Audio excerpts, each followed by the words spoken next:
Hey, it's Laura with your latest tech update.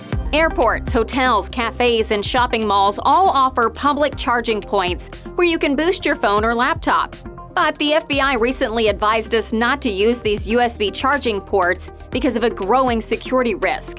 It's called juice jacking. USB cables are used for data transfer as well as charging, and a compromised USB charging point could be used to infect your device with malware or monitoring software. The tech used by Crooks is getting smaller, cheaper, and easier, which means that less sophisticated criminals are using it. The safest thing is to carry your own charger and connect it to a power outlet. Or if you must use a public USB port, invest in a gadget called a USB data blocker. This prevents data being transferred, but the device will still charge.